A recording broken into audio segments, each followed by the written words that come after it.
Welcome back to the box van build. In the last part, I got started on rebuilding my back wall. While I made a good amount of progress, I ran into a few difficulties that slowed the process down. Well, today we are going to be wrapping up this back wall and finishing up one of the most exciting parts to it. Thanks for tuning into this one, and I hope you guys enjoy. Well, hello there. Are you guys curious how I built this garage door? Well, today I am going to show you. The rear wall is pretty much installed, at least the top section here, and we are going to move on to installing the swing out garage door. Now I ran into an issue, and that was with the door hinges. The problem is that the way these hinges work, there is this gap where kind of the middle section sticks out, and I could not run the plywood flush all of the way up to the bottom of this top section of wall. So there'd just kind of be this half-inch gap here, and I do not like the idea of that. So I got some different hinges. These sit actually flush so that when I have this mounted, I can run the garage door all of the way up to the base of the rear wall here, closing out that gap. They are a little bit long, so I marked out with Sharpie a cut that I want to make. We're actually going to use the vise that I have on the back of the box van for the first time here while we make this cut. We are now going to try and mount the garage door here. Luckily my brother is here to help with this one again. I installed a couple of hinges so far, so we'll try and get a couple screws in just to hold this garage door in place. This entire process that you're about to see, I ended up completely redoing. I was so eager to get the garage door mounted and was trying to make everything work with the parts I had, but it just didn't feel as strong as I was hoping for. Because the lower garage door is only 3/4 of an inch thick, it really limits the length of screw you can use. And in my opinion, for something like this, 3/4 inch screws are not really enough to properly secure this. So this is all a little bit of an experiment here, but I have a couple of hinges on the outsides right now, and then I also have this piano hinge that I'm planning to put here in the middle, hopefully to help just support the weight of this rear door. So we'll install this and see how it feels. Well, I have been here for an hour and I am completely lost. I've tried about 3 different types of door hinges and I just cannot get this to work. Let me show you guys my problem. So these door hinges, they should be perfectly flush. When I set them on a flat surface, they sit flush. Everything is fine. But when I put them on this garage door, if I line them up flush, you guys can see it kicks out like that, which means that when it's supporting the door is not going to sit all of the way flat against the wall. I cannot figure out why it won't sit flush like it does up here. Why when it goes down here it gets kicked out. And this is just one of those things. This is one of the reasons things take so much longer than you think. Because installing door hinges, I thought it would take me, 5 minutes, screw it in. As you guys can see right now, the garage door just does not sit flush, which is not going to work for me. I gotta try and figure this stuff out, but I have absolutely no idea what to do right now. All right, well, I am stumped on this one. I can't figure it out. I'm starting to wonder if it doesn't have to do with the hinges and maybe something is hitting on the backside. I'll look at it more later. I'm going to move on to the next step, but I think it's safe to say I am going to need to buy some wood filler. This is pretty ridiculous. Here are all of the holes from me trying different hinges, trying to figure this out. I'm now working on installing these struts, which will help keep this door propped open because it is pretty heavy. I thought I could quickly bolt up the struts to the garage door, but at this point in the day, I was exhausted and starting to lose motivation. I'm at that point in the night where I'm starting to realize that I don't have all of the necessary hardware and things that I need to install the struts and finish up some of the stuff and do it correctly. Well, as disappointing as it is to not have this entire rear door wrapped up tonight, I'm trying to remind myself that this is how building a van goes. Things come up that you aren't thinking about, things that you aren't prepared for, but that is exactly how you learn. I'm trying to remind myself that this entire van build is not a race. This is my first time ever doing a van build, so it's no surprise that I run into challenges and things that don't quite work out. With that being said, I have a couple new ideas moving forward for this rear garage door. I'm super stoked. I know that we will eventually get this garage door figured out. It's just not going to happen today. One of the biggest lessons I've learned with this van build is that sometimes stepping away is exactly what you need. Taking time to rest and reset can be so beneficial to your motivation and creativity. But sometimes when you're in the zone, it's just so hard to do so. I patched up all of the holes, and there were a lot. Took a few days off and got myself and the van ready for a fresh start. I'm back the next week with some new heavy-duty piano hinges.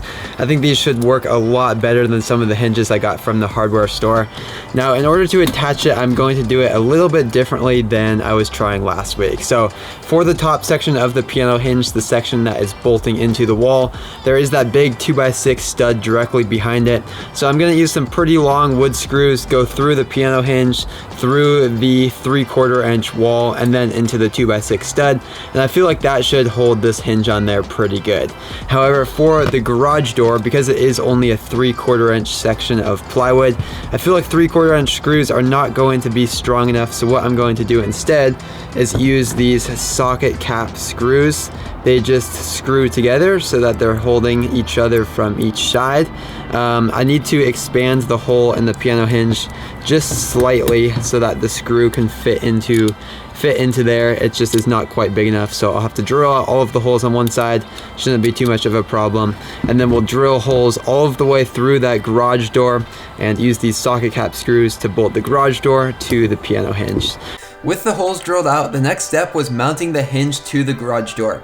I figured it'd be easier to get the socket cap screws attached while the garage door was on the ground, so I bolted everything up there. I'm so happy I decided to go this route over just using screws. This 3/4 inch plywood just is not thick enough for it to feel nice and secure for me. So with the socket cap screws holding together from both ends, I feel like this garage door should be a lot more secure. These socket cap screws have a male and female end. The female end here is going to go in through the bottom side, and then the male end will screw through the piano hinge, down through our hole, and into the female end, holding everything together. Even just with 3 socket cap screws attached here now, this piano hinge feels so much more secure than any wood screws.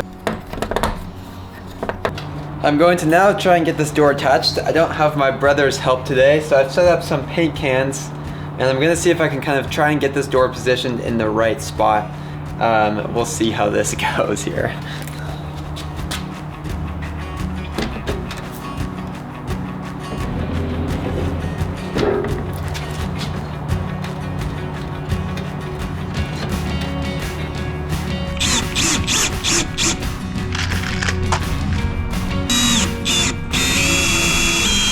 I attached a couple screws and it should be able to hang now.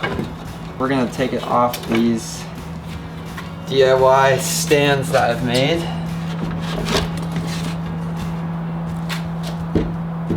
So because these socket cap screws stick out a little bit on the back side, in order for this piano hinge to be level, we now have a gap here. So luckily I was thinking about this, and I bought a whole big pack of washers. I am going to run some washers behind the piano hinge just to make this door nice and level. When I'm building new things, I don't always know if what I'm going to do is going to work, but I usually do get a pretty strong gut feeling when I think something is not going to work. And that is exactly how I was feeling last weekend with the garage door. All of the hinges I got and my methods of attaching everything together just did not feel super durable, and I was definitely a little bit concerned about it being able to hold up. I now feel like this garage door is looking a lot more solid. It feels so much more durable. I'm way more confident that it's going to be nice and secure, and it's a really rewarding feeling, especially after struggling with it last week. Next, we are going to move on to a super exciting part, and that is installing some struts. Because this is a garage door, the plan is to make it open exactly like my Sequoia's rear hatch here, and we are going to figure out how to get these things installed.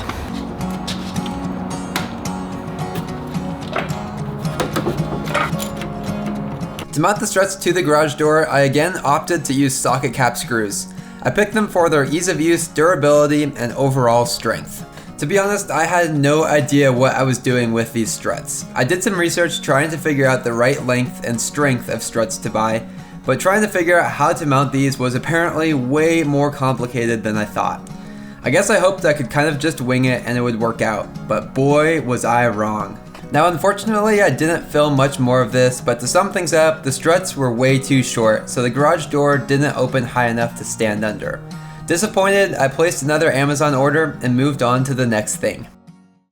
Alright, well I gave up on the struts for today. I don't think I have the right size, and I was spending a lot of time here trying to figure out what size I do need, and it is so complicated and I am pretty overwhelmed. So I am going to move on to working on installing the latches for this rear garage door. This is how the door is going to lock in place here. I went ahead and marked out the area that I need to cut out here, and then I got these RV compartment door handles. It took me a long time to find them because lots of the handles that are like this, these paddle locks, the locking mechanism goes up because they're designed for like toolboxes and things like that. But by searching for RV compartment door latch, I was able to find these on Amazon. We're going to work on mounting and installing these. So got a couple of holes here, and then we'll have to do some trimming to get the latch and locking mechanism to work. So hopefully this process goes somewhat smoothly. Well, unfortunately the problems with the rear door weren't over yet. After making the cutouts for the locking handles, I realized that the gap between the locking mechanism and the handle was ½ inch, while the door itself was 3/4 of an inch. My plan was for the deadbolt to go into the 2x4 frame we attached earlier, but unfortunately now I realized that the deadbolt wouldn't even reach it. On top of that, because of the gap issue, the handle wouldn't even fit into the door. I need to trim this section here for the locking mechanism in order to get this handle to actually fit in here. So I'm not sure the best way to do this, but I'm thinking that I will use some of these chisels I got and try and take out like 1/4 of an inch of plywood here. That way the handle will fit and sit in here. So I grabbed my chisel and got to work. Please don't do what I'm doing here, guys. Just go buy yourself a router. I did end up buying one eventually later into this project and regret not getting it sooner. It took a lot of time, but I removed about 1/4 inch of plywood, and with that out of the way, the handles were finally able to fit. You guys can kind of see that cutout there. That is what I had to chisel out again, because this is 3/4 inch plywood, and our lock handle here only has about a ½ inch gap. So in order for this locking mechanism that sticks out to fit, I have to go through with a chisel and cut all of that out. That's what it looks like on the back side. That was a ton of fun, I'll tell you that. This is what the van looks like right now. Absolute chaos. So I just cut these 2 brackets. These are pieces of aluminum U-channel, and since this deadbolt on our lock handle does not reach far enough into the 2x4 frame to actually drill out and mount a plate, we have to extend the kind of deadbolt plate to the locking mechanism. So this handle is going to be sitting in here like this, and then the goal is that I can kind of mount this U-channel so that when it's locked, it sits behind there. So as you guys can see this morning, I went ahead and chiseled out just all of this area down here. That way I just had a bigger piece of aluminum, and when I'm actually attaching the aluminum, I can use a couple different screws as opposed to just a small section of aluminum where I might only be able to attach it with 1 screw. So these are my pieces, and they are going to sit in there like that. So what I need to do now is figure out where I want to mount it into the 2x4. I'll need to cut out a little bit of area there and then kind of recess it down. And that way when the door closes, hopefully this will kind of act as that backing plate for the lock. So basically this U-channel here is going to be our door lock catch kind of mechanism here. And I need to extend it out so that when the door closes, it kind of goes into that area, this area here. And I'm pretty sure I need to kind of chisel out this area here to mount this. So I've been trying to do my measurements, And I think we're gonna start working on cutting out this section of 2x4 here. Well, I did it. Instead of using a chisel to cut out this area, I just went to Harbor Freight and picked up a router. I think I probably should have just gotten one of these in the first place. Chiseling is not a lot of fun and it's pretty time consuming.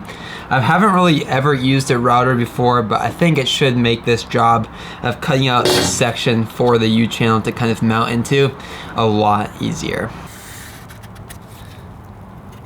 Sure enough, the router worked amazing. I don't even want to know how much time this tool saves me. All I can say is I really wish I had bought this earlier. I quickly made the cutouts on both sides, and just like that, we were ready to mount the U-channel. That just saved me probably an hour or more of time. And you guys can see I had to kind of round the edges a little bit for these corners to fit, but now I have this nice flat mounting surface for this U-channel to mount in there, and it sticks out just a little bit. I'm going to try mounting one screw here to hold this in place and see if it works as I'm hoping it will. Whoa, I forgot that door is heavy.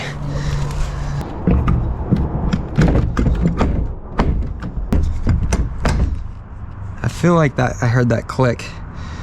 Let's see if I try and open it. Oh yeah, it doesn't open. Nice, and then if I release it, it does. You kind of just have to slam it a little bit, but honestly that's okay. Nice.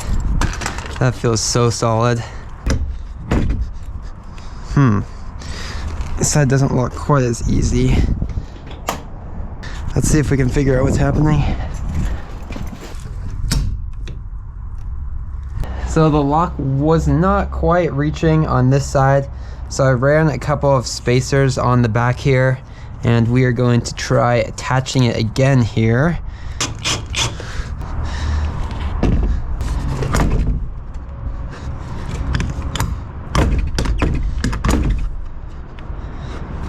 All right, I think that works.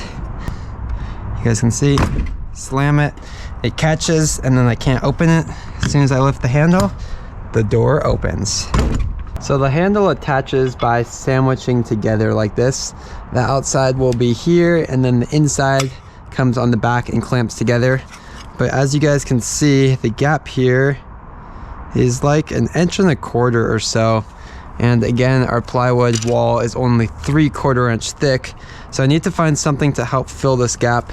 And I think what I'm honestly going to do here is just cut little sections, little strips like 4 inches tall of this extra plywood that I have. And then I'll add it on in addition to the 3/4 inch wall. And that will allow me to sandwich these together. And then the pressure of the plywood will hold it all in place. Guys, look at what this project has turned into. The mess I have back here from all of the tools, hinges, parts that I've tried is actually insane. This is a complete disaster. This is what happens when you're working on projects and run into challenges. Honestly, I have no idea how I find any of my tools in a mess like this. Let's see if I can make space to even sit down, huh? Just gonna start trying to thread in a couple of these. Now we can try and sandwich these little support pieces on the inside.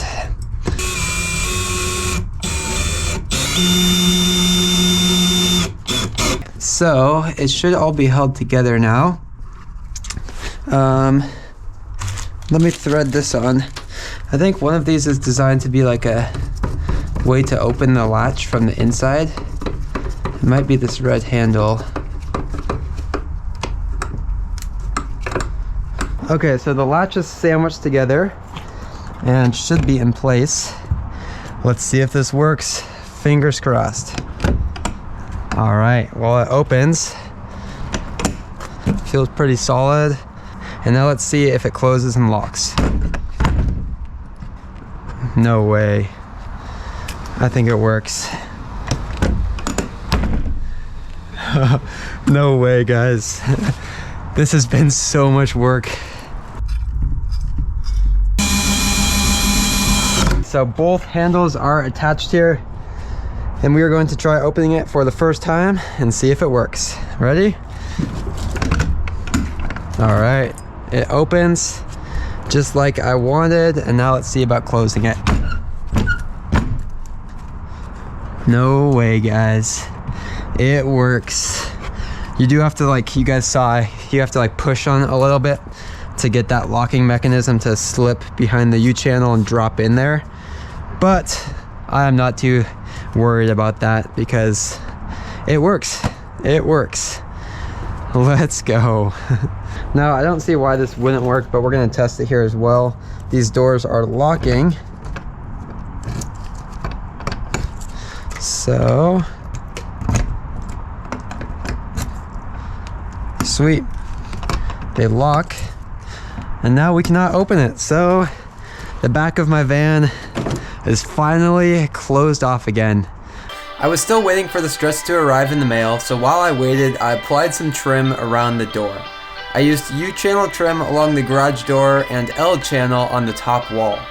I used the combination of L-channel trim and Sikaflex up top to help seal off and protect the edges of the plywood. The trim also helped give it a nice clean look, and with that step done, we just needed to install the struts and our garage door would be complete. Guys, I have such exciting news. I just got back from work and I got my new struts for this rear door. This is now the third set that I am trying. The first were too strong, the second weren't quite long enough. I know there's specific ways to calculate the strut length, but it was way too complicated for me, so I am just going about this by guessing.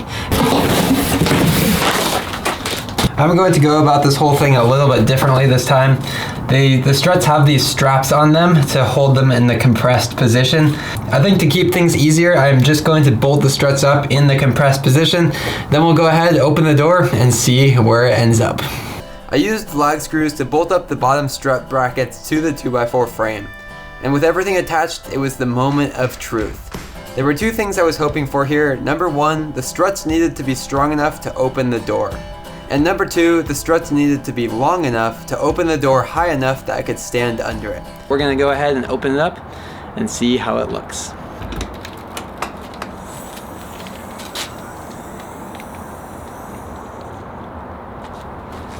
No way.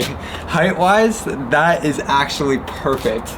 Now the real test, let's go ahead and see how it is to close this door and just make sure that it doesn't take a ton of force to close it. No way, that is perfect. That actually is perfect. Let me see this again. Guys, it works. It actually works. The garage door works exactly as I imagined. Oh my gosh, this is awesome. And there you have it. After countless challenges and setbacks, the garage door was complete. I could not be more stoked on how this all came together. It felt so unbelievably rewarding to see the garage door finally working as I had imagined. I don't really know what to do next with the van build, so I'll have to sit down and get back to the drawing board. But I will say that there is so much left to do with this build. If you guys are enjoying this series, consider hitting that like and subscribe button. It's a completely free way to help support my channel, and it means so much to me. Thank you all so much for watching this one, and I will catch you guys in the next part.